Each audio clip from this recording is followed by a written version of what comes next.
That's too funny. You know what? Good Time Funny could make him like a hitman, like out of like the one guy that was in Happy. Okay. Oh, there you go. There you go. Welcome, ladies and gentlemen, to the Codex Station. We're in the pre-show here for Comic Character of the Week. You know the deal, folks. We don't have to give you the deal. You know it already. I'm being joined by Dan, the Kelly art right there, and of course, the Ric Flair comics right there below us, holding up the pillars himself, Uncle Gary. He's doing some push-ups or earth downs right there. Doing some earth downs. Earth downs. Holding the pillars. How you guys doing? Doing all right. A little busy. I just had company that left 5 minutes ago, so had to give them the bums rush so I come here. Do stuff. I was placing bets that you had your timer set for 8:59 to wake up. Well, I'm usually awake for this show. It's for the late night show. Look, start watching Sven Gulli, and then next thing I know, I'm but I set my timer. That one, I fell asleep at. It's in the 7 o'clock hour, so I didn't hit my phone timer. Diane wakes me up after 11, and then I'm like, do I go on? Do I not go on? What the hell? And then I came on. I came on. I know. I remember that. No, Jesus. That. Well, you and Mike were good, as you said, bedeviling Sunny. You were. That was a good show last night.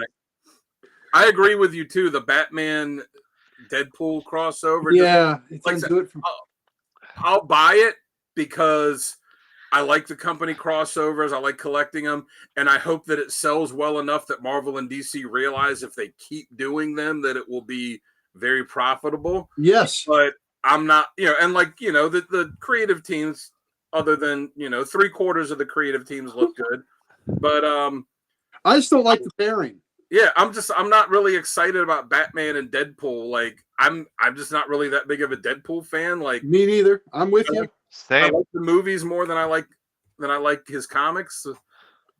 Oh yeah, the movies are stellar, but it's just too much.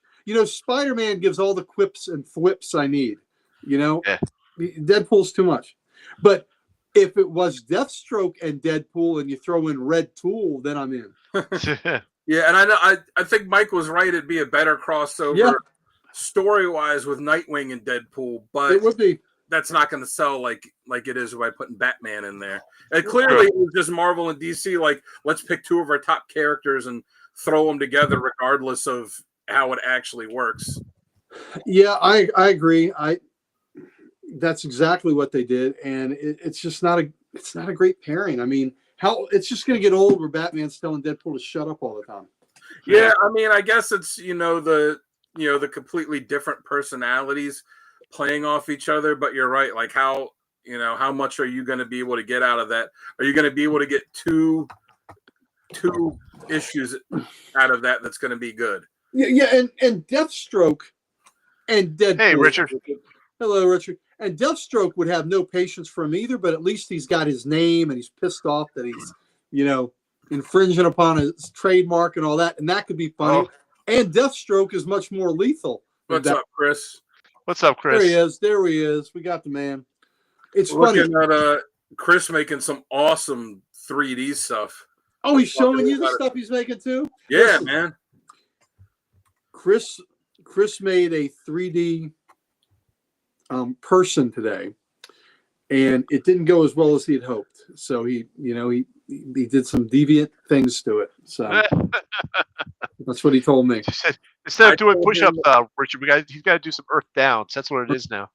I told him that he should get some brown filament and make some brown lantern rings. There you go. Did you see his Dr. Fate helmet he made? Yeah. And the Judge Dredd was badass. Yep. It was great. Yeah, he sent me something a little earlier, and I didn't comment on it because I had such a busy evening. But yeah. But as I say, back to the Deadpool Batman thing. Like, I could see that. Like, all right, we've done Batman, Spider-Man, we've done Daredevil, Batman. We've done like Punisher, Batman, Spider-Man, Punisher. Like, I could see them wanting to use two big characters that maybe they haven't done before. But I would have preferred even like Batman, Wolverine. Or there's or I don't know, Iron Man, Superman, or something. Yeah. Absolutely. Why not Captain America? Why not Captain America? Throw him in there. Yeah, I mean, they've done Cap and Batman, but, you could do, I don't know, Cap and Superman or Captain America, Wonder Woman, Thor, Wonder Woman. The hell with that, Dan. What you've been saying for years. It's hard. Yes, that's what he said. That's what he said earlier, and he told you what he told me. What you've been saying for years, Invaders JSA. I would love that. And look, it's so easy to do the story because they both fought the Nazis at the same time period. All they have to do is say, like, Hitler got the Spear of Destiny and it, like, crossed over the worlds, and that's it. Like, it's such an easy explanation for how they cross over, too. And, the whole Spear of Destiny thing with the JSA was a brilliant reason why they couldn't go get Hitler. Yeah. It was brilliant because, that would have corrupted them and put them under thrall of Hitler. So that was just a wonderful plot device to get them out of that conundrum. But and then in Golden Age, how Manhunter, since he didn't have any powers, was still able to go over and kind of fight undercover. And then all the stuff that he went through was just, it's fantastic. Absolutely. Absolutely. Yep. Yes, or you could have had Wolverine running into the JSA in World War II. Well, absolutely. Well, just like in the Hell Hunters.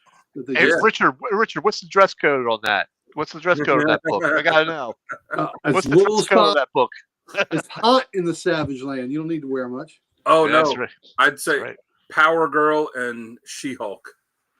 Just a good time party. That's a lot of bodaciousness right there. Or if they really had, what was it? Mike said if they really had balls, they would do Deadpool, Deathstroke. If they really had balls, they would do Marvel's Captain Marvel and DC's Captain Marvel. And they there you go. Captain Marvel. I like that. Winner take the title? Yeah. As long as DC's one wins. Yep. Very true. Or Sal's favorite, Green Lantern and Howard the Duck, and then Howard would get a Green Lantern ring and be part of the Green Lantern Corps. Oh, I thought he was getting the Venom symbiote. No, that's if he stays in Marvel. In this scenario, he would just permanently transfer to DC at least for the next year and would become a regular cast member of the Green Lantern books as like Hal's sidekick. God. You will never see me drop a book so fast. What if they made Howard the Duck a regular cast member of Venom? Wow. Like he was a supporting character that was in 10 out of 12 issues every year. I would probably buy the issue and just bag it and throw it in the box. I just wouldn't read it. Wow. There was this guy this comic shop I used to go to, and I actually wrote a movie script where I incorporated this into it. That I was in a band with this guy that worked at this comic shop, and he told me in Bowie, and he told me this guy that would come in that was, I guess the nice way to say is touched, and would come in, and it was when John Byrne was doing that Amazing Spider-Man run that was just really not that good.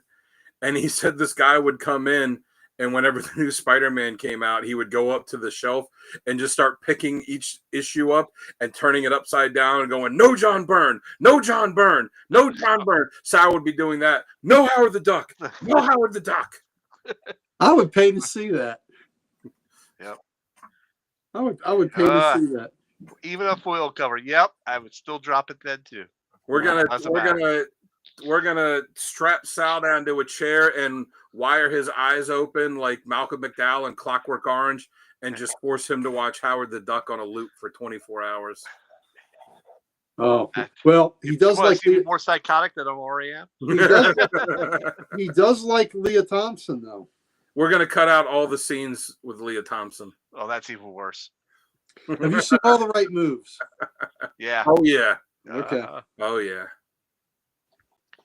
As Leah Thompson fan, must see. Yep.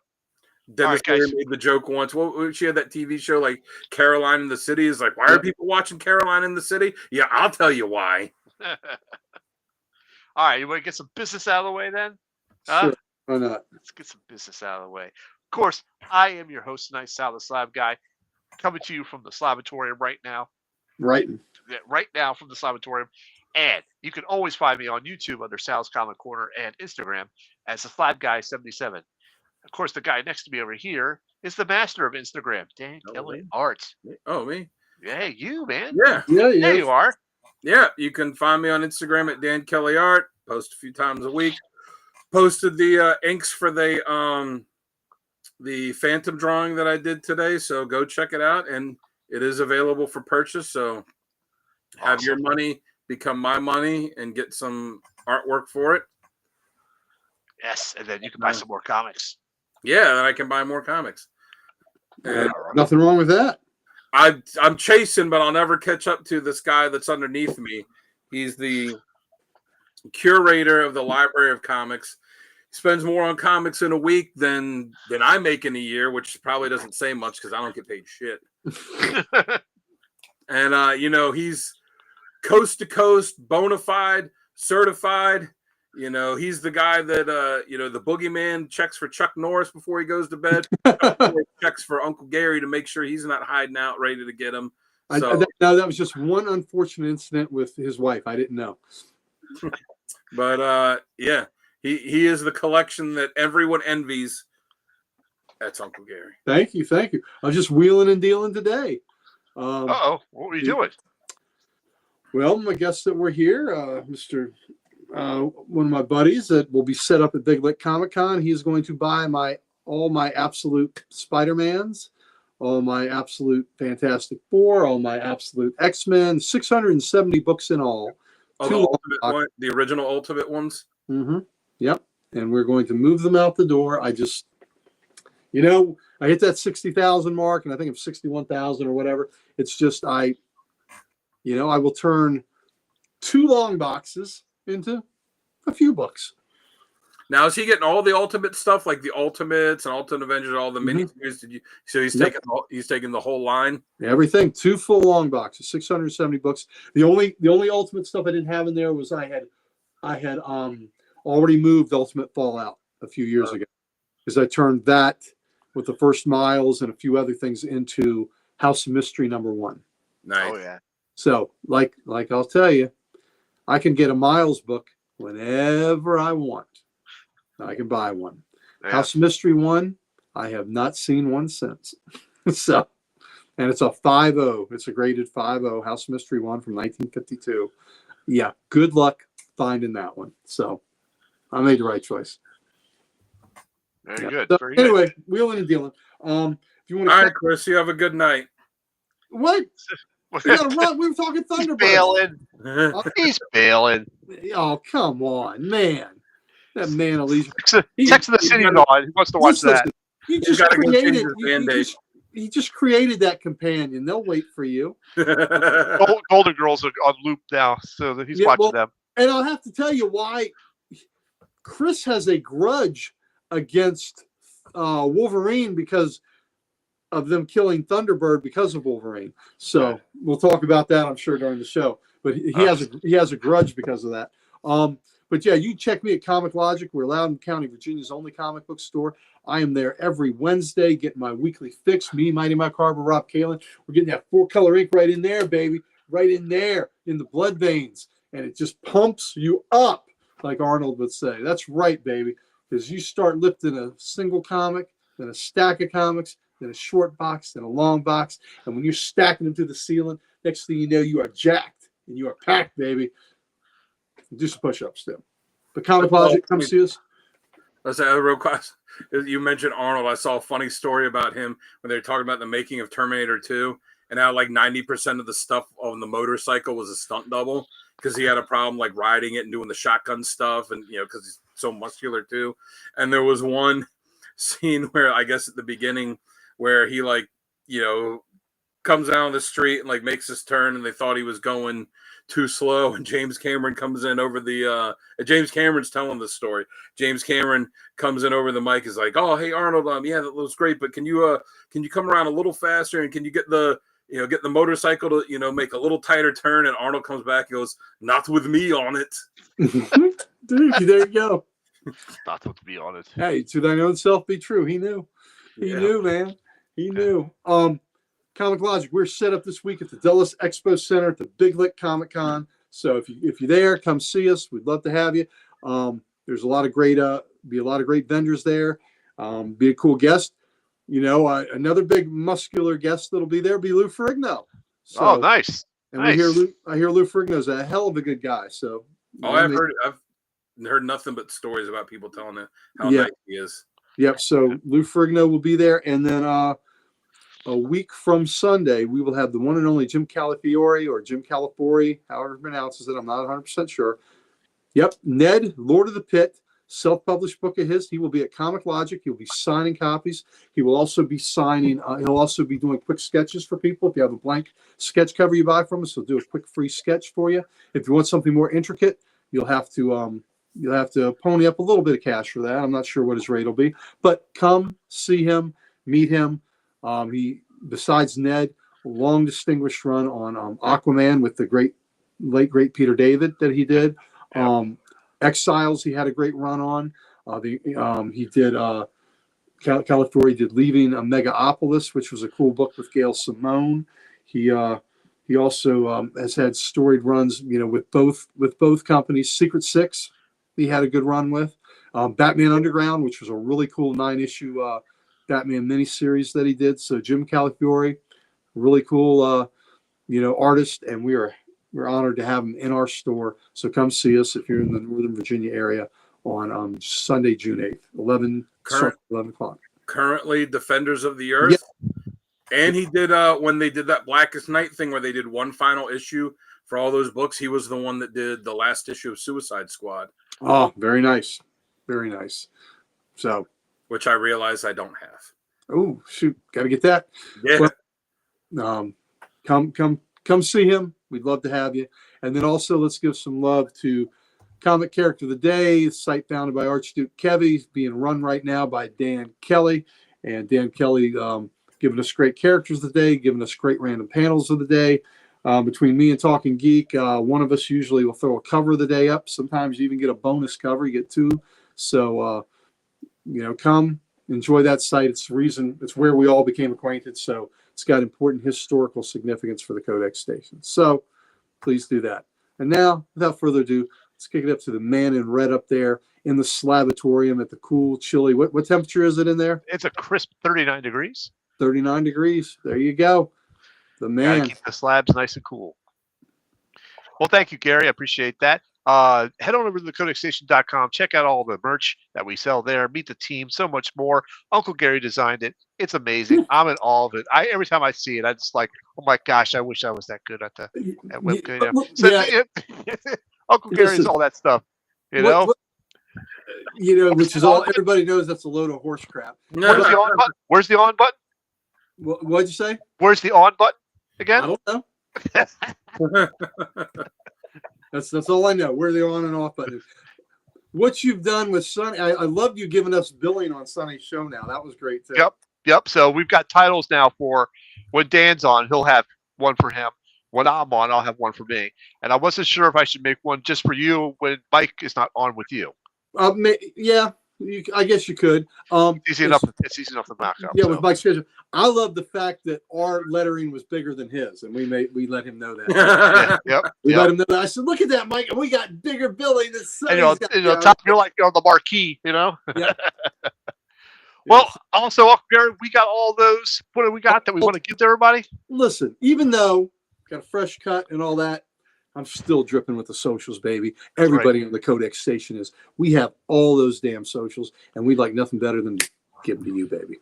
That's right. Just go into any social media, do @thecodexstation.com. You'll find us there. Give us a follow, give us a like, do what you got to do. Subscribe to this channel so we can get this content out to more people. Giveaway. Do we want to talk about the giveaway now, really quick, or no? Yeah. Or we want to save that for you. So let's talk about the giveaway. This month, Codex Station is giving away, doing a giveaway every month, once a month of books. This month was having a book set that I personally purchased and love. This is the Astonishing X-Men from Age of Apocalypse, and also the Amazing X-Men from Age of Apocalypse. And also related is the Adventures of Cyclops and Phoenix. 3 great miniseries. Go check it out. Go over to our Instagram page. you'll see the title card for this, and you've got to show that you're subscribed.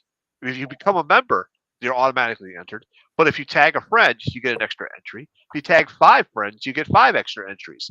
So there's no limit. You can tag as many people as you want to get as many entries as you can. So get over to Instagram and check that out. So there'll be the winner will be announced this Saturday. Don't worry, I'm trying to find a copy of it. Oh yeah, for you, Richard. Yep, I was actually looking for that the other day too. So I'm also looking. Get a cool sticker there. Yes, indeed. Yes, There's indeed. Sono, our man, our fella. That's right. All right. All right. Very good. I think we can go ahead and kick off the show. So a little precursor for the intro that I created. I realized that a lot of Native American music that is modernized is not really accurate to how the Native American people used the music for. So I tried to find something that was more realistic to Native American music. So please forgive me if it's not 100% correct, but I think it's pretty close. All right. So folks, we'll see you in about a minute, and here we go.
Love the Buffaloes.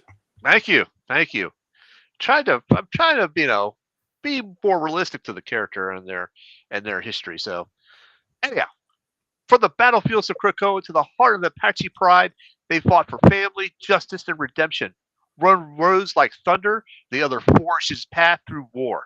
They are the brothers bound by blood and legacy, the unstoppable forces known as Thunderbird and Warpath. Today we deep dive into their origins, impact, and evolution of the Proudstar brothers, two of the most powerful native heroes in Marvel history. This is the Codex Station. We're bringing some heat, so let's go. Dan, why don't you go ahead and give us the intro? Yeah, Richard. We don't use songs like that because whenever we use copyrighted material, YouTube pings us and takes it down. So yeah, you're right. That is a great song. Yep. Yeah, so Thunderbird first appeared in Giant Size X-Men issue 1 from May 1975, created by Len Wein and Dave Cockrum. And his brother, Warpath, first appeared in New Mutants 16 from June 1984, created by Chris Claremont and Sal Buscema. Oh, excuse me. So Thunderbird, John Proudstar, served as a corporal in the Marines in Vietnam, but with Marvel's sliding timeline. I don't know if that that does suck, Richard. Otherwise we'd have so many good I have to be very careful on the music that I choose for everything. Yeah, even when it's like tried using like music that I've written and recorded, and I'm like, yeah, you could do this, that I know I haven't even bothered to copyright yet, they still ding it. Really? Yeah. On your own music. Yeah. So yeah, it was Vietnam. I don't know, if they've changed that, with Marvel's sliding timeline. I assume that they have. I don't even know if they've mentioned. Well, I don't think that they've mentioned it. I think they mentioned he's a veteran, but I don't think they've talked about the whatever war. Yeah, I think nowadays they're just letting you assume, unless it becomes a thing that they're happy enough to just keep it. He was a soldier and that was it. Anyways. He finished his tour. He returned home to his home in Arizona. What'd you say? Camp Verde. Yeah, Camp Verde. in Arizona with his a family who's all Apache.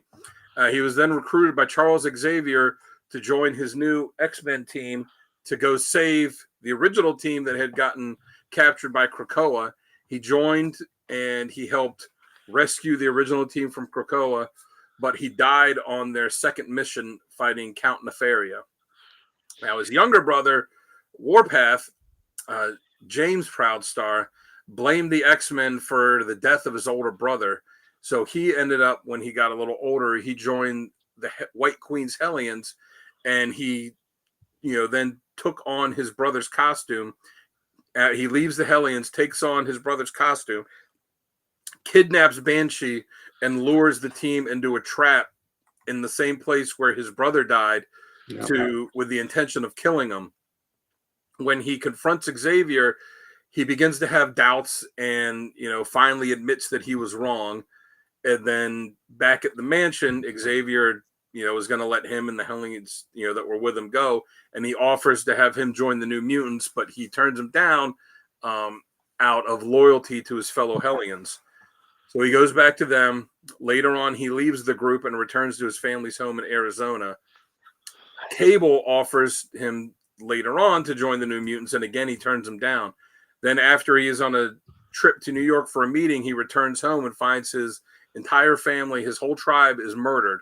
And he finds a Hellfire mask there, and he believes that they're to blame. This is something that we will get into later. So he takes up Cable's offer to join the New Mutants, which then quickly becomes X-Force. He takes on the name Warpath, and and the rest, as they say, is history. As far as powers, both brothers essentially have the same powers. They have superhuman strength, speed, agility, durability, stamina, enhanced senses. Warpath has been shown to be stronger, has shown to be more powerful in all these aspects than Thunderbird has, but that's also probably due to the fact that Warpath has been active for many years, where Thunderbird was killed, on their second mission, so we didn't have time to develop the powers as much. Plus, Warpath also has the secondary power where he's able to fly, which Thunderbird does not have.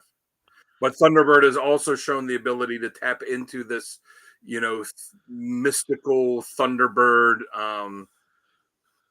Spirit animal is not the right word. I don't know exactly, I don't know exactly what you would call avatar, talisman, something. Has been shown to be able to occasionally tap into that to have some extra power. So, John has pretty good speed. Have they showed Jimmy with speed like that? I don't know if they showed him with the speed, but I know that they've shown him to be, stronger. Right. I was just thinking, like you said, the power of flying. I know John can't do, but John, in his original appearance, he was. He showed he was out running a buffalo. Yep. Yeah. Yep. Yeah. Hey, we got an open spot for you right there. What's the worst that could happen? Yeah, what's the worst could happen? Yeah. Our Native American slot is wide open. Well, Sal likes to do these voiceovers on these, and we didn't do one last week for Billy Butcher because both of us tried it. Neither one of us could nail a British accent. I didn't even bother. I recorded mine. I didn't even bother to send them to Sal because they were so bad. And I was like, and then I remember telling him, you going to do one next week, Sal? Because that's going to be cultural appropriation. When my acting days, I could do a pretty good Scottish accent, a pretty good Irish accent. I couldn't do a British accent for shit. Yeah, I could do Scottish and Irish, but British, yeah, that's tough. Yeah, it was. Yeah, that's true. All right. Anyhow, so thanks for that intro, Dan. Very good. Let's go ahead and go to what works best for us. And Uncle Gary, you can kick us off on this. What works best for you for these two guys? All right. These two guys. These guys. We do have a recent vacancy. Yeah. A recent vacancy. I think, I like John being the one that's, he's gone to war. He's seen that. He's definitely, from his early appearances was very disillusioned, with what he saw there. And when he got back home, he was also disillusioned with his people, that they weren't the warriors, that the warrior spirit within them wasn't where he thought it should be. and he didn't like the fact that they were succumbing to some of the cultural vices and things like that bedeviled his people. So I like him when he's got a chip on his shoulder and he's angry, but as we'll get into later, that's overdone with him at times. So but I like that he has an edge. I like that he's even though he served in the military, that rankled him, and he does not like taking orders. Yeah. He is very, a lot of ways he's the definition of a loner, and that is he is not always the easiest person to be on a team with. Whereas Jimmy is a great team leader. He's a great teammate and a great team leader. He led the Hellions with respect and with class and with honor, even though they were, Emma Frost's bad guys. But he held that team. He made them abide by a certain standard. And then when he was with X-Force, when Cable was leading the team and then later Cannonball was leading the team, he was the great tank that they had on the team, and he was always to be counted on, and very dependable and stable, and just a rock. He was the rock of X-Force, I think. Where and I love him in that capacity. And then in some of the more recent iterations of the New Mutants, he's been a teacher, to the newer generation. So I kind of like that he and his brother are very different in their temperaments and with their attitudes and with how they are on a team together. On how, not on a team together, but how each one of them behaves when they are on a team. That they just, I love the differences in their personality. And, so that's what I like about the two of them. And I like how they're different. And I do like the very few instances where we've seen them together. I've enjoyed it so much, and damn, we need more of it. Yeah. Yep. I'll go next because Gary, you probably hit all the points that I was just writing down on my notes. I add one thing. I feel like they're with their Native American culture, they're very set into their ways of and they represent their Native American culture really well. Right, absolutely. Yeah, Good point. Good point. I should have said that. Absolutely. Yeah. No, you pretty much said that roundabout ways. And the other thing, and I think Dan will attest to this, the original Thunderbird costume is one of the best costume designs ever, right? Yeah, so absolutely. Great. So great. 100% yes. 100% yes. So yeah, I do like you. Like you said, the difference between how each brother acts on a team. I think Thunderbird was very much he worked on a team, but he wanted to do it alone because he felt like he had to do it alone. Type he had situation. A lot to prove. Yeah, he's a lot to prove. Yep. He had but Warpath was different. He was very much a very good leader. He was very much a moral compass, and his turning point when he confronted Xavier, I think, is a very epic event, and I'll talk about that in one of my badass moments. I think is one of the badass moments there. But it was just that's what I really like about it. I think he's a good leader and a good moral compass for the Hellions and New Mutants in that situation. So Dan, what do you think? What works best for you? I like Thunderbird. When he was presented, and we have not gotten a lot of Thunderbird. And we need more, damn it. Yeah, he was killed off right away because they realized, power set wise, he's pretty close to Wolverine. Personality wise, he's pretty close to Wolverine. And they were like, we just, we can't have two of them. Though when you look at it, they probably would have been the closest. They probably would have butted heads early, but then become the closest teammates on there because they both have, the history of kind of being renegades, being outsiders, both of them being soldiers. Yeah, right. And but yeah, that's the reason why they got rid of him. But I like that he, has that strong, unrelenting will, that refusal to surrender. He looked at it as being the Apache warrior. And he's someone that came to it with being a Native American and with being a mutant. So he was like doubly, getting the shaft doubly from society.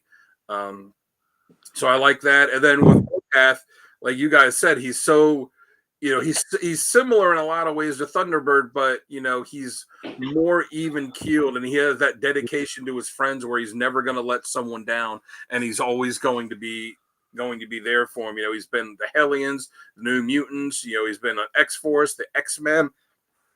Excuse me, X-Men proper. If they killed off Wolverine instead of him, I'm shocked that in all the years of What If books that they never did an issue What If Thunderbird had lived. I'm shocked that they never. Yeah, that's true.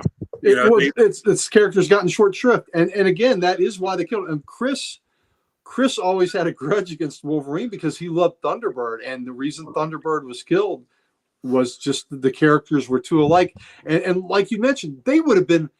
I think you're absolutely right that Thunderbird and Wolverine would have really had a respect for one another, and that that could have been a great friendship, and it still could be if somebody would explore it and do a few books about it and have Logan bonding with John right now, because John sure needs it because there's no direction for him in the modern comics that But in the year 2000, I was going to say in the year 2000, and then I had flashes of the Conan O'Brien skit.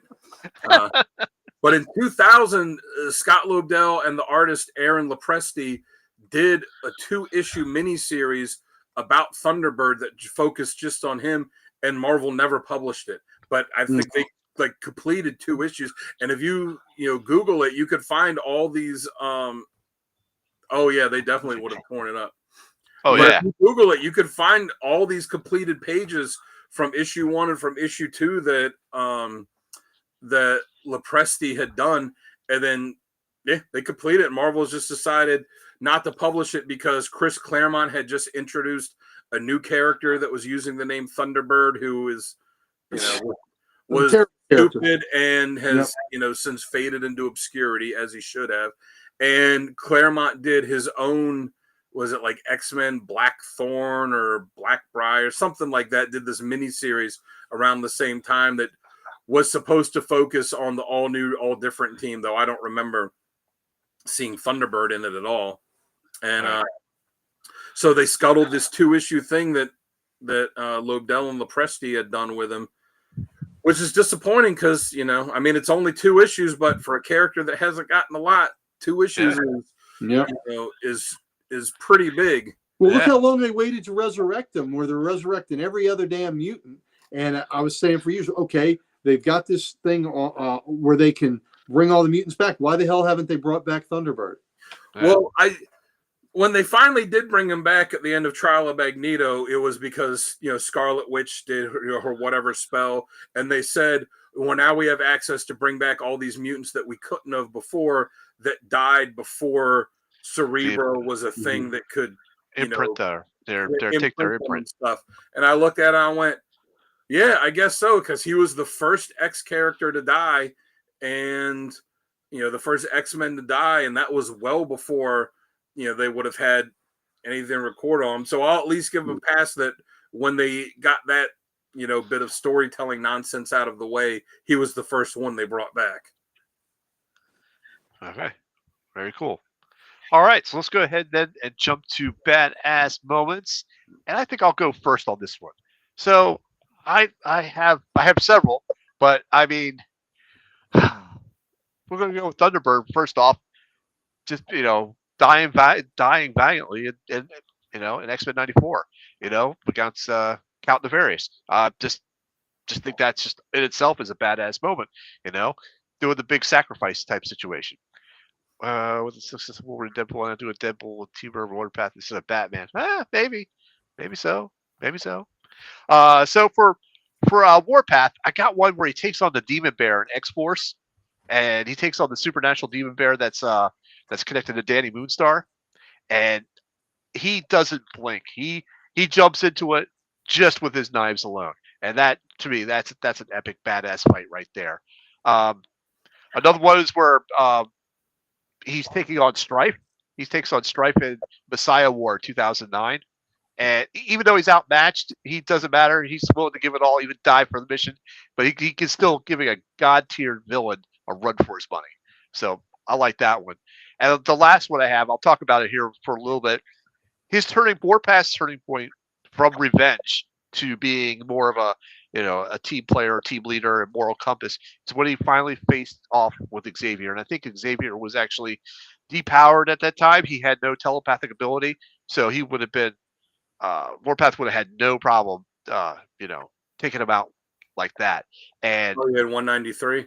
Yeah, Yep. that's right. And you could see him struggling with himself at that point. Fighting. Yep, there it is. Fighting with himself. Do I do this or what? And finally he accepts that not doing this is the right move because it's not going to bring back his brother. It's not going to really amount to anything. That he needs to go a different direction type situation. So I like that alone to able to overcome your hate for revenge or need to kill for revenge to something else and more positive. So that's what I like about that. I think that's an epic moment. Okay, Uncle Gary, why don't you go next with this one? All right, I think that when we first meet him, I think it's pretty freaking badass that the first time we are introduced to this character, that he is. I was gonna try to read the prose. I was looking for the page. But I thought it was so cool. Where this is where his speed was evident, and he runs down a buffalo. And so let's see. Camp Verde, Arizona. John Proudstar does not like the reservation. He does not like to watch the old ones sitting slumped against their doorsteps, dreaming of glory long gone. John Proudstar is an Apache, and he is ashamed of his people. To be Apaches the Apache were meant to be hunters, warriors, not sad-eyed simpering squaws. They were meant to run free through the crisp plains grasses with the wind blowing wildly through their hair. Once nothing could stand before the Apache. The bison that covered these plains fell like rain before the Apache's skill and Apache bravery, but none ever fell like this.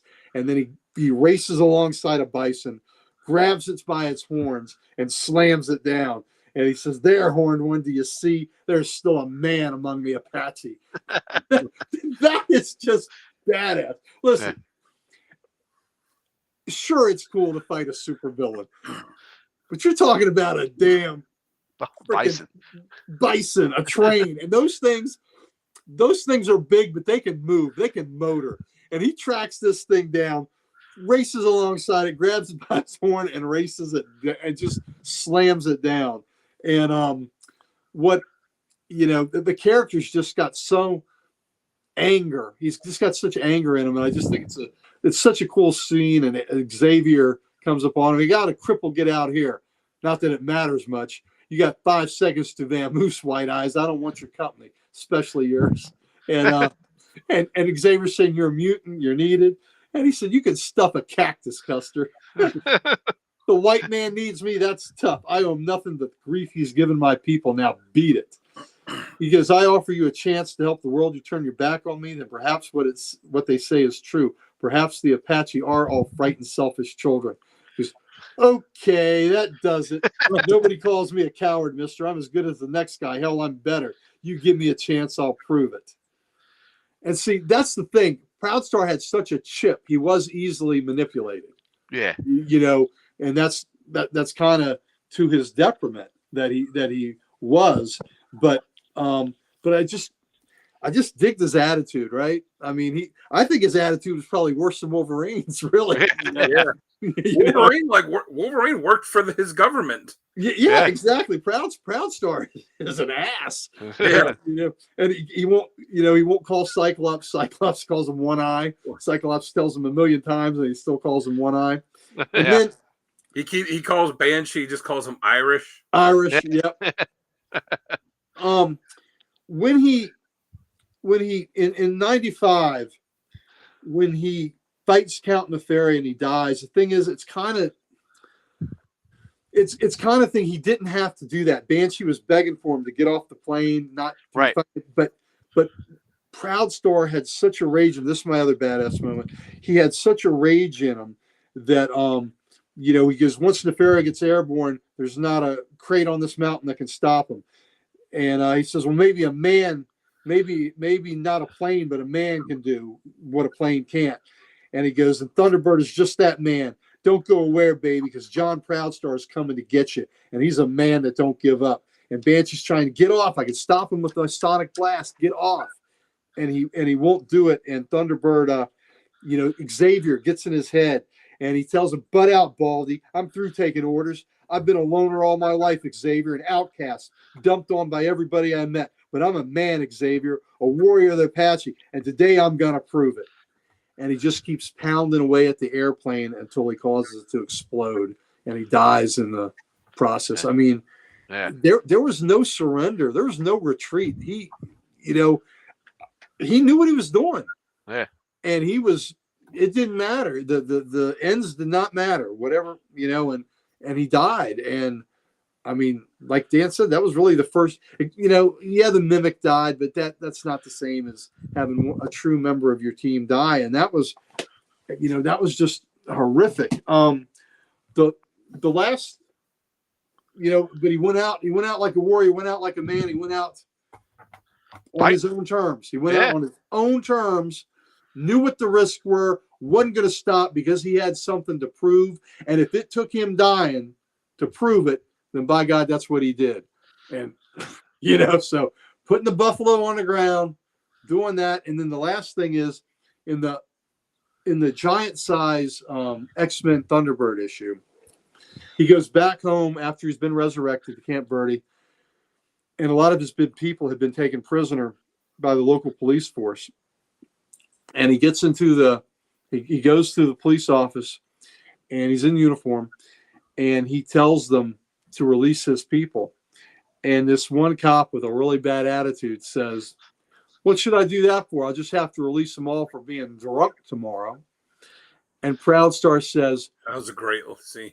Yeah, Proudstar says, for anybody that doesn't want to pay for those words, get out now. And you see all the people running out. They run, right? And the one cop with the big mouth that said all that says, is that a threat? And Proudstar says, no, bro. That wasn't a threat. My threats, I make threats with my hands. And he picks him up and throws the dude and just pummels him. But, what he's saying, that ain't no threat. I don't make threats with my mouth. No, bro. I make threats with my hands. I thought that was pretty badass. Yeah, that's pretty badass. Yeah. And that was a great scene. Anybody that doesn't want to pay for that combat needs to get out now. Yeah. The rats jumped out of the sinking ship at that point. So those are my, three moments. And, that's all John. And I will say, I do want to, there's a lot with Jimmy. I figured y'all would concentrate a lot on Jimmy. So that's why I wanted to give John. But I will say I will reiterate what Sal said about X-Men 193. For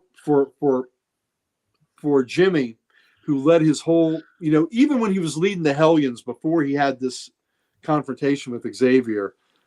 Well, let me ask you, Dan, on the timeline, was he a Hellion before he had this confrontation in X-Men 193?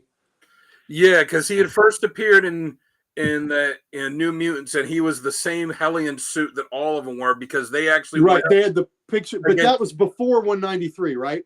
Yeah, that was before 193. I just want to make sure I was remembering this right. Yeah. So he had been leading the Hellion with honor and respect, and when the Hellions would fight the New Mutants, he wasn't leading them like a typical bad guy. So it was kind of out of character for him to take on his brother's costume, kidnap Banshee and lure Xavier there and the price to kill him. And it seemed like it was a thing he felt he had to do for the honor of his brother. Right. And it wasn't something that was normal. It wasn't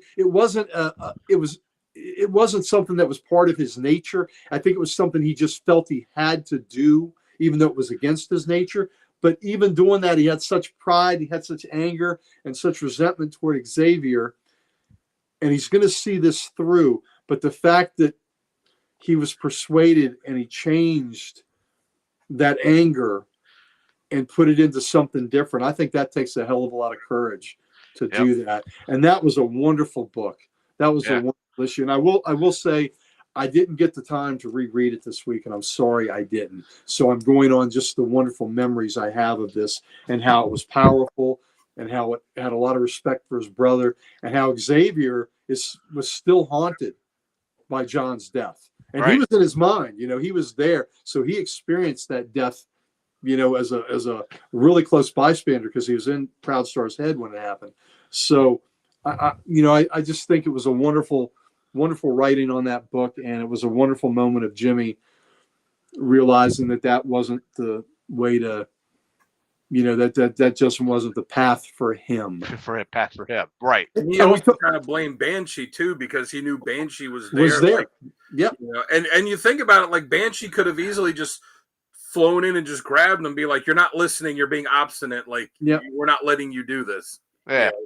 Well, I think Banshee was kind of stunned at the whole what was going on, and it just he just didn't react quick enough to it. But and you know the difference between the two characters, where Jimmy sees the error of his ways and it's not his path. If it had been reversed, John wouldn't have seen the error of his ways and he'd have gone through with it. Yeah, I believe that too. Yep. And I was kind of thinking too, because Claremont wrote those 2 issues. He didn't write Giant Size X-Men, but he wrote those 2 issues of X-Men, but he didn't plot them. Len Wein was still plotting the book, and Claremont was just scripting it. And Claremont said it was Wein's decision that Thunderbird was going to die, because originally I think he was going to die like right away, and then they really liked the design of him, so like, well, we'll keep him around for a little bit. But it was Wein's decision. Yeah, he's got to go because him and Wolverine are too similar. But Claremont, you know, after he's got himself established as the X-Men writer, he goes and creates essentially Thunderbird Part 2. I kind of wonder if some of the stuff that he was doing with James was maybe him kind of doing what he would have done with Thunderbird if Thunderbird had lived. Like maybe if he would have written him as letting go of some of this anger, you know, and finding a way to move on with somebody. I don't, you know, again, a lot of what ifs there. You know what? Maybe that's something to ask Claremont the next time we see him. Yeah, he'll be at Baltimore. But I mean that could be. Like I said, I was just kind of thinking that, especially when he put him in, you know, and he called himself Thunderbird at first too before he changed his name to Warpath. So I was just kind of thinking maybe this is him kind of saying, hey, if I had gotten to continue writing him, this is the path he would have gone down. Yeah. All right. Well, we didn't get Dan's badass moment. Oh yeah, we haven't. We haven't. So my first one, it's going to be from the backup story from Classic X-Men #1, which, they are underutilized. It's not so much that they're underutilizing great characters; it's that they're underutilizing them while using characters that are just not as good. Did you see the Fox series, The Gifted? Yeah. Mm-hmm. I did. I love. He was great on that. I love that show. Oh, I love that John Proudstar was leading those mutants, and that he was such a great character, and that it was John, and he was a veteran. I mean, I thought that was one of the best depictions of John Proudstar in any media format. And that show was fantastic. It was a great show. Yes. I was so mad when they canceled it after the end of season 2, because of the way they ended season 2. I was like, oh my God, season 3 is going to be epic. And then nope. Anyway, so Classic X-Men #1, that's, you know, where obviously #1 where that started. And it started by reprinting part of Giant Size X-Men 1. And then Classic X-Men would just reprint all of those stories, all new, all different stories. But they would have these really amazing short backup stories. And in issue 1, it was a backup story that took place right after they saved the original team, and they're all back at the mansion. Excuse me. And it's little vignettes with some of the new X-Men interacting with some of the older X-Men. And you see the different kind of attitudes. And Thunderbird's there, John is there, and he's you know, alone in the mansion. And he's thinking to myself, thinking about how he's an outsider, he wants to belong, but he's not sure. And Iceman comes walking around the corner. He says, "Hey, Iceman, this mansion's pretty big. If you're not too busy, how's about sharing a few of its secrets?" And Bobby, just being a dick, says, "You want to explore, go right ahead. Everything's labeled. You can't get lost, assuming you can read." John goes, "No need to be rude, hombre, just trying to be friendly." And Bobby says, "I'm not interested. You don't understand, Buster. I don't want any of you here, not as X-Men. This is our house, our lives you're horning in on."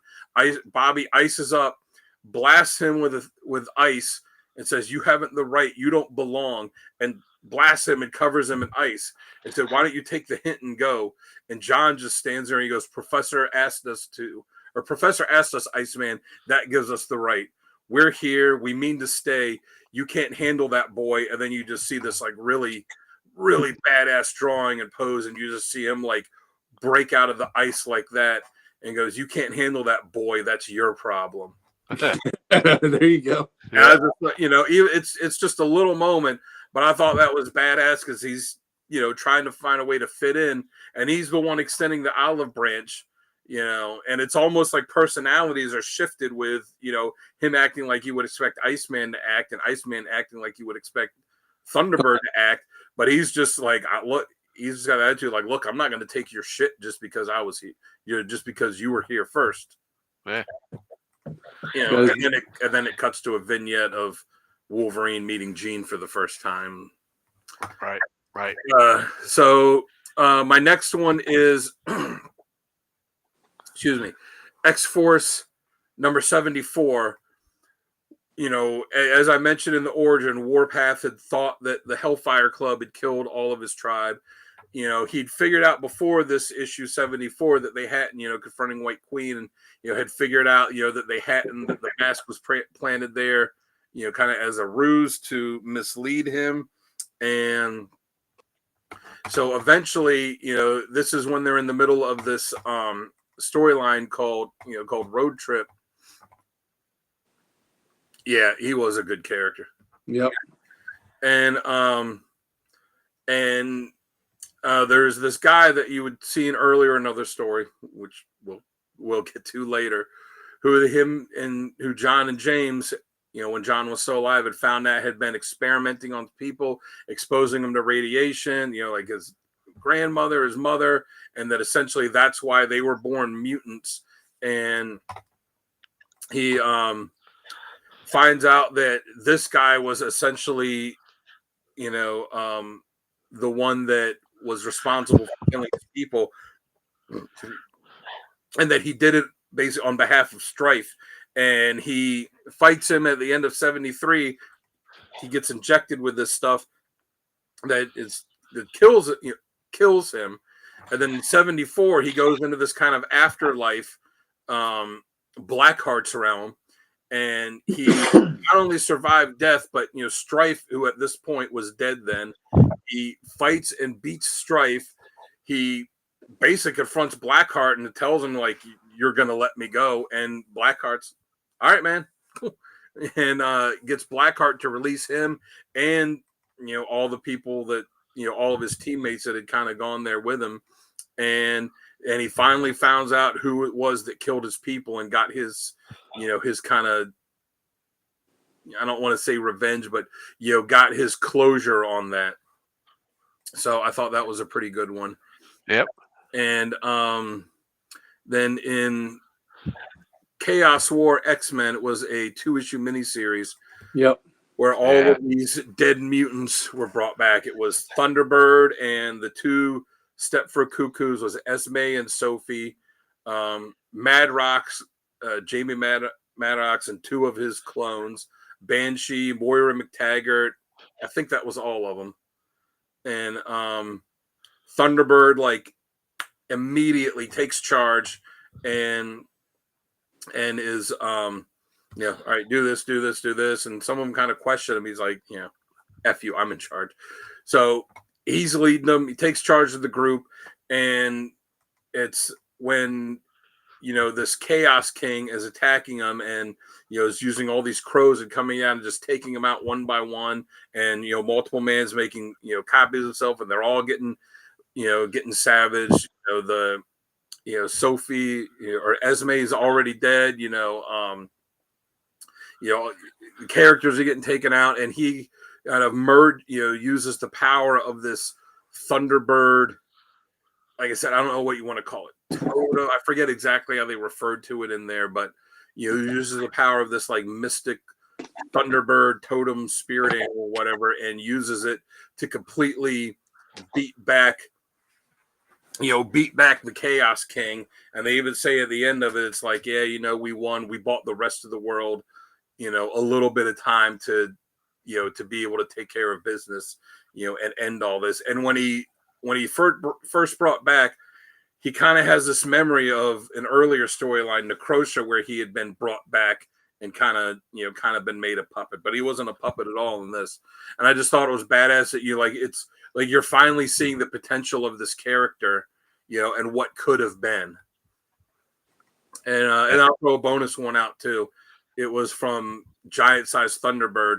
It's not the scene that Gary said. That scene was badass. It's when he's fighting the cops and one of them shoots him 3 times in the head, and he just gets a little cut there, and he was just like, bullets? That's what you're doing?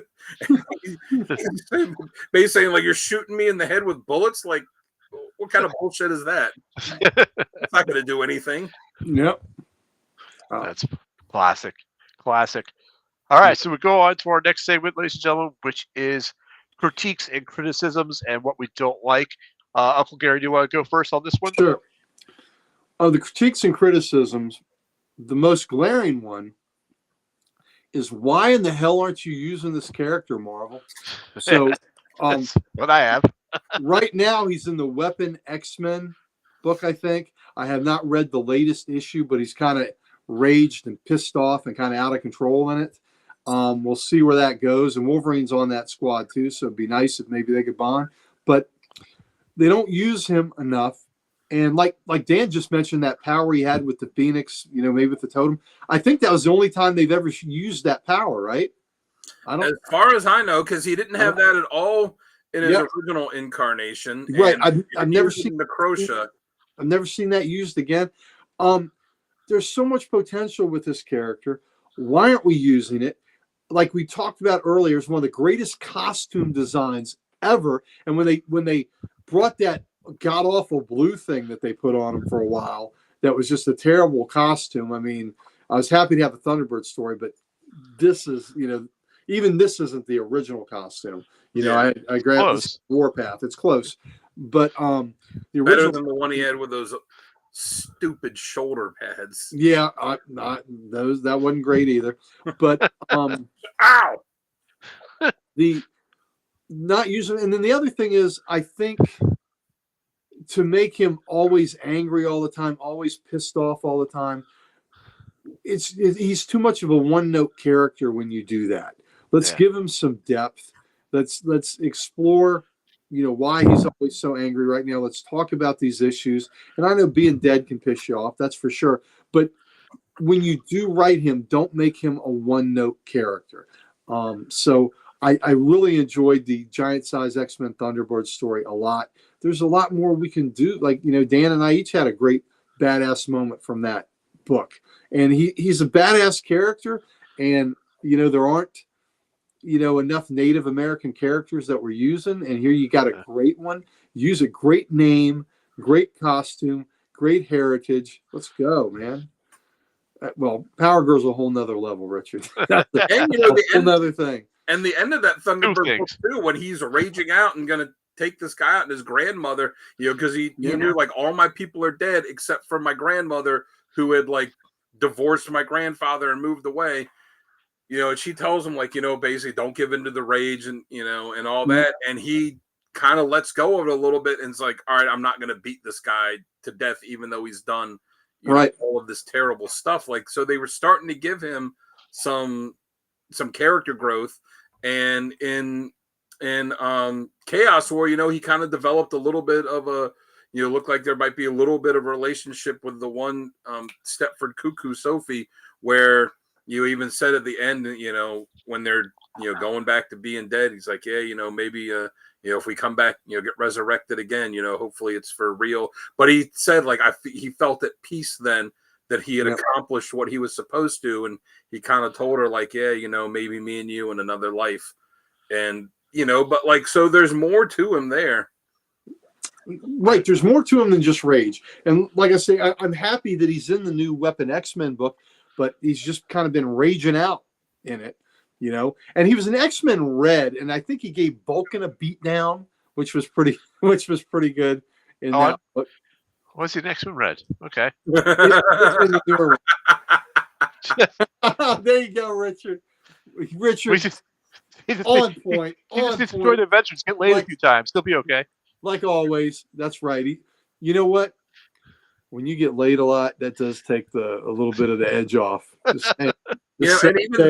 even though it was a little bit in that one book cast where this little bit of a of the relationship that he showed he had with Banshee too is something that would be would be fun to see expanded on as well, because I think Banshee is another character that he would have gotten along well with on the new X-Men, because Storm, Nightcrawler, Colossus, they were all pretty young.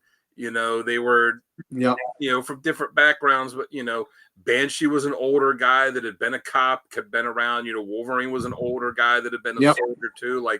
He would have, I think, had good relationships with them. Yeah, John wasn't a kid. He was a full-grown man. Yeah. Right. Okay. All right, Dan, how about you? What don't you like? Kind of echo the same thing. James, as well as John, but not as bad as John, is sometimes they can just both let their anger get the better of them, and like I said, Warpath not as much as Thunderbird, but Warpath has it there too. Excuse me. Sometimes where he'll just let that anger get the better of him, but both of them, have shown that they both feel like they always have something to prove. Thunderbird just kind of in general, trying to prove he is an Apache warrior, and that he is worthy of all this, and then Warpath for a while kind of trying to prove that he was, worthy of his brothers, of being as good as his brother, trying to, and then later on trying to prove he was worth being, an X-Force. When he was an X-Men, that he was worth being an X-Men, because he'd been in New Mutants and X-Force, but when he was on the X-Men proper team, it was with all these characters like Havoc and Nightcrawler and Phoenix that had been long time X-Men, and he was new to that particular team. So, at this point, neither one of them have anything to prove. No. I agree. All right, for me, it's going to be more along the lines of what you guys have just said. Sometimes the rage is too much. One trick type of pony. We need more depth, I think. I didn't like the fact they killed them off in 2 issues. I really think they could have stretched that out at least a little bit longer before killing them off. But I mean, there's not much else I don't like about them, because I do like where their background is, and I understand the way they were written as they were. So I can't really fault them too much for that. I never liked Warpath's black and silver or black and white costume. Thought that was, Warpath has had some very, very questionable looks over the years. Remember when they put all of X-Force in those purple uniforms? Yeah. And I remember it's when they were even going in the X-Mansion, and they were in a line, and they were all going up one by one, and he was Cable was handing him all new uniforms, and he hands Warpath his, and he gives him a staff, and a bow staff, and he goes, "I don't know how to use this." Cable goes, "You'll learn," and just stuff. I'm like, is that just I'm assuming that's just because someone at editorial were like, "Oh, it'll look cool to see this guy have a bow staff." Well, he doesn't use what he has. Whatever, it'll look cool. Just find a way to give him one. It'll look cool. Just do it. Exactly. Well, nothing was worse than the pink Hellions uniform. Oh yeah, that was kind of. Yeah. So like I said, I don't really have too many other critiques on this, so we could go ahead and jump to top covers. And since Jamie is not with us tonight, we get to show his covers off first.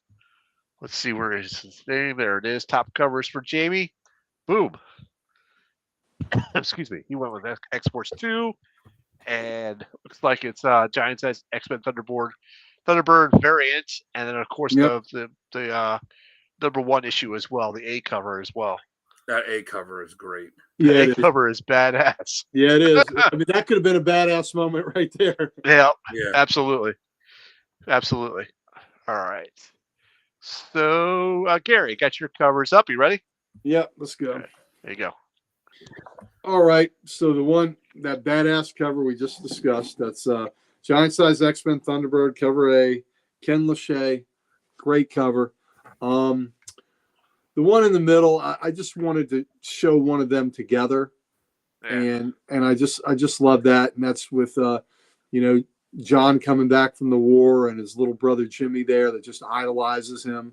And that was just a wonderful story. And just to see that image of them together, I love. And that was Adam Polina, Mark Morales did that cover, and whatever the hell Jimmy's costume there is just awful. But it's okay, I guess.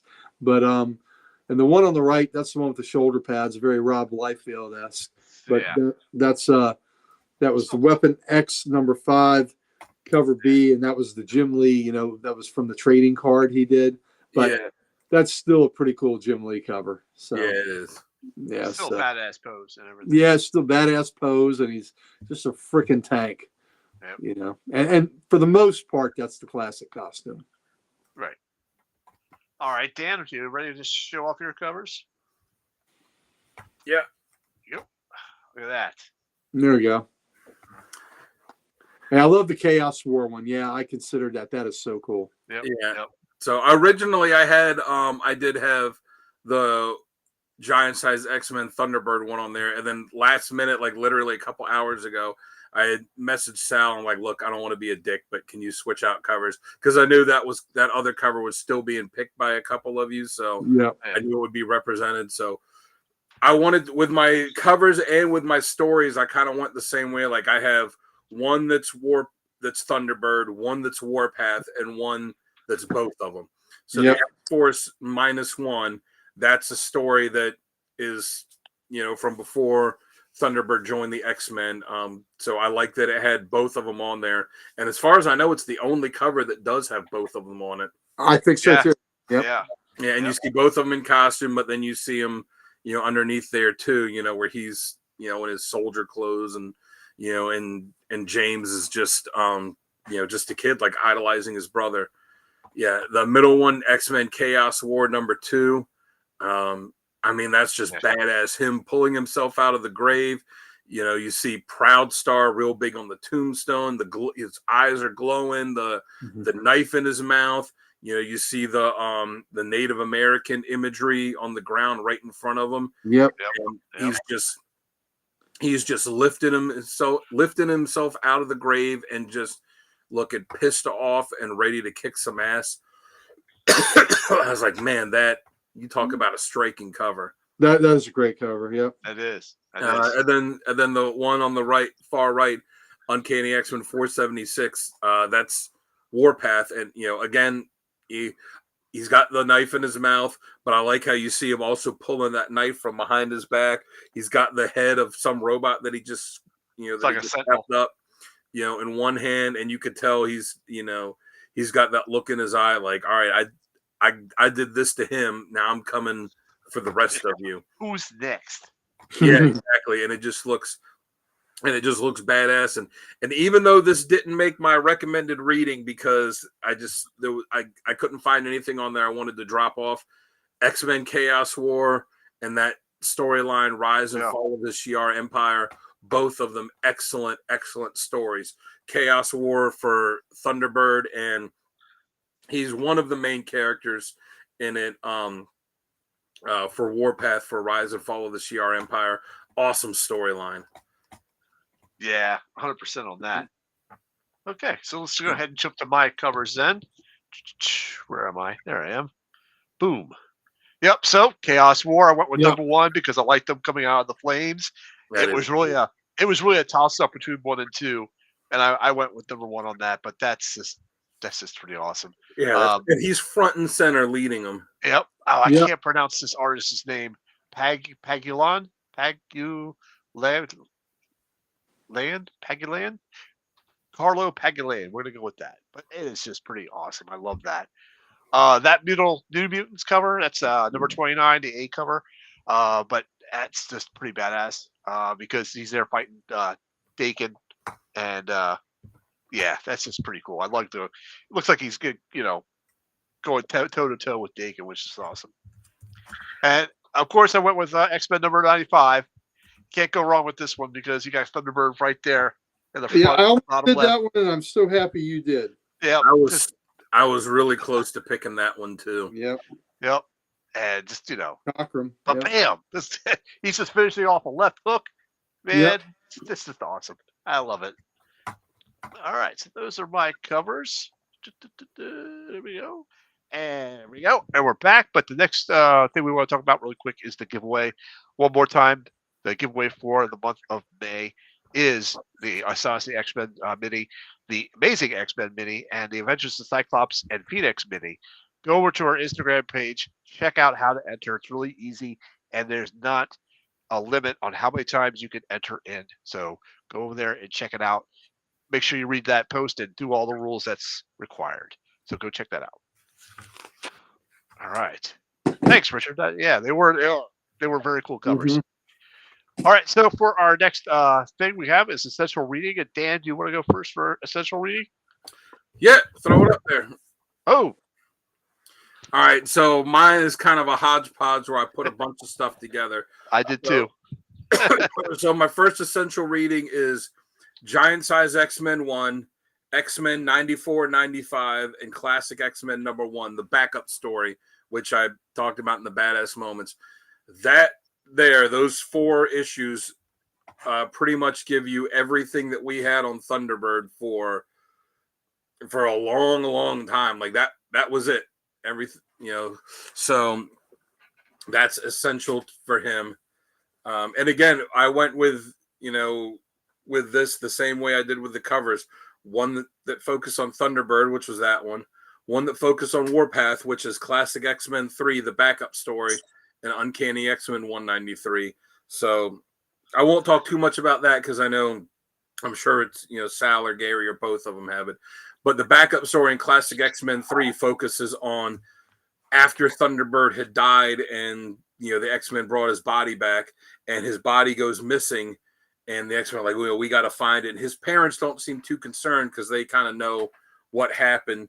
And the X-Men go looking and Wolverine's tracking him. And Wolverine's the first one to find it and finds that it's actually James that has taken his body and has taken it out in the desert to give him what he feels, the proper Apache, burial, where he, has the, the funeral pyre and all that. And Wolverine gets there first, finds him, and is watching him where James is there for hours with the body, and until he does that. And when the rest of the team shows up, Wolverine just walks over to him and tells him, like, we can just go. There's nothing that, there's nothing to see here. And they're kind of questioning what, and he's like, just walk away. Because, Wolverine knows, like, there's, he's doing what he's got to do. So that's the one and then at the end of that, he kind of vows to get his revenge on the X-Men, which then leads into X-Men 193, which, I'll leave that for. Nice pairing to put those together. Good pull. Thank you. I just felt like that just led into it naturally. And then X-Force -1, -1, whatever you want to call it. That's the one that has the only story really that has the two of them together outside of the last couple pages of Giant Size X-Men Thunderbird. It's John that has just gotten back from the war, that's just gotten his discharge, come back home, and is kind of his mom is sick with cancer, and he's gets kind of wrapped up in this story with this local guy, from the tribe that was a reporter, and convinces him to break into this lab. And he's like, look, we got to break in and search for evidence of some stuff that they've been mucking around about with our people. And James, Jimmy follows him, and and it introduces a character that then shows up a couple times over the years that has a lot to do with their, with John and Jimmy's people, and what has happened to them. But again, it's also the only story that significantly has the two of them together in it. Yeah, absolutely. That's on my list. All right. Well, speaking of your list, Gary, you are up. There we go. So let's go with that X-Force -1, and that is right. That is a wonderful story. We showed the covers to that, and gosh, we're so there's such a dearth of material with them together. That's it, pretty much. Yeah. Like Dan said, it's a couple pages at the end of the other one that I had there, Giant Size X-Men Thunderbird 1. And it was wonderful to have that book, the Thunderbird. I mean, I was so thrilled when they announced that they were doing that book, and I loved every page of it. So, always check that out too. And then, as we've talked about, and so, like Dan has done, there's one of the, John, there's one of James, and there's one of both of them. But the Uncanny X-Men 193, I really love how Dan paired it with that classic X-Men 3. I had forgotten that story, and when he said that the body was taken, I immediately flashed back. Oh, that's right, Jimmy took the body, and buried, and gave it an Apache burial. Did he burn it? Was there a burning? Was it you know what? Let me pull it up and check. I think that's what it was, but I got it. I can't remember. But anyway, he gave it the proper Apache death. Let me check real quick to make sure, but I'm pretty sure that's what it was. Yeah, but that was just wonderful. So good callback for him to combine those. I would agree that you have read 193, but read that other one first, because it does set the stage for the vow that he's gonna, that he holds that grudge against Xavier, and the 193 is just such a great issue, and it was a special issue because it was the 100th anniversary issue of the new X-Men. Yeah. Because 94 was the first one, so this was 100 issues later. So that's why they did that issue with the Thunderbird tie-in to make it a special 100th anniversary issue, and it was a really, really great. It was really poignant, to deal with the grief of a younger brother fighting for his older brother's honor against the people that he thought unjustly killed him, and the heart in it, the compassion in it, the change that came over Jimmy in it. I just thought was just wonderful, and Xavier's empathy and guilt, because Xavier did feel the guilt of losing it. And Banshee too. Banshee has guilt in that too, because he was there when Thunderbird died and wasn't able to stop him, or didn't react enough to stop him. So it was just a poignant issue, and I think to understand both these characters, you really need to read that one. Okay, I just looked it up. Yeah, it doesn't show it as an actual funeral pyre. It just shows him, kind of on the the wooden kind of elevated structure. Yeah, right? The elevated structure, and he's got them on there. But I had forgotten that this scene too. Wolverine looks down and says, "What's this?" Looks like the kid tossed it away, and it's a little box of like a cigar box size thing of John's stuff, and he's looking at this picture of him and some of the soldiers, and it says Corporal John Proudstar, U.S. Marines, medals, honorable discharge, a record to be proud of, but you kept it hidden. You lied about your age. You went off to war before it was your time, before it was your proper time to prove your courage or manhood, or maybe just be one of the guys, and something happened. But yeah, it's the other X-Men show up, and Wolverine just walks away, and he's Cyclops goes, Wolverine says, "Nothing here for us, Psych. Just a boy laying his big brother to rest in the old ways of their people. Whatever Thunderbird was running from or trying to prove, he's at peace now." And then you see Jimmy holding his costume and vowing for revenge. Yeah. All right. Good stuff. All right, Gary, you're good Not then done. on yours? All right, Yeah. so let's go ahead and jump to mine. All right, for mine, I kind of did what Dan did, but I put Classic X-Men number 3. Love Monument Valley in the background too, by Yep. the way. Thank you. I put Classic X-Men number 3 in there because of Good. X-Men number 3. It just added so much backstory and so much richness to his character, You know, and I just wish they had. That's why one of the reasons why they wish they kept him around, because he had so much potential for that. So, yeah, I mean, there's nothing more to add to those. X Force 1 through 15. Now, X Force 1 through 15, um, with a little bit more attention to 12 through 15, and this is where he investigates his tribe's massacre. The arc digs into his cultural heritage more, his pain, and while showing off his raw strength and his spirit. And we get a lot of personal tragedy as motivation, which is great. Always works in the comic book world. And um, you know, this elevates James from just the revenge-seeking brother to a man seeking justice for an entire nation. I feel, and you see a little bit of his vulnerability, his cultural pride, and his complexity in this thing, and his physicality. I mean, he takes on like Juggernaut tier threats in this, and he comes out as one of the most physically powerful X-Men characters.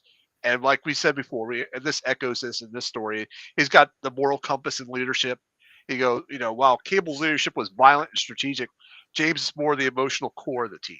You know, so I would say 1 through 15, but if you don't want to do all 15 issues, do 12 through 15, because that's where you get the meat of the meat and potatoes. Nice. So, is that the first volume of X Force? Yes, it is actually 91 to 95. Yeah, that's the first volume. Okay. So, New Mutants 16 and 17. This is where he debuts as one of the members of the Hellions, and you know, it's created by Emma Frost. Of course, we know at this time she's trying to lead her own students to be evil like herself, but he kind of like defies that role and wants to be more of a team leader and have that moral compass more in here. So, he's joined the Hellions as a path towards revenge and honoring his brother's legacy, but then eventually he turns it around and turns them into something more positive, I'll say. So, he's more honorable than some of the other Hellions too. He's got no cruelty. He's got no games. His grudge is serious, but not petty, So that's, how I feel about these two issues. So this is something you got to check out. So, and I think this actually probably leads to the 193 after the New Mutant 16 and 17 goes right in the 193. So that's how that story connects through.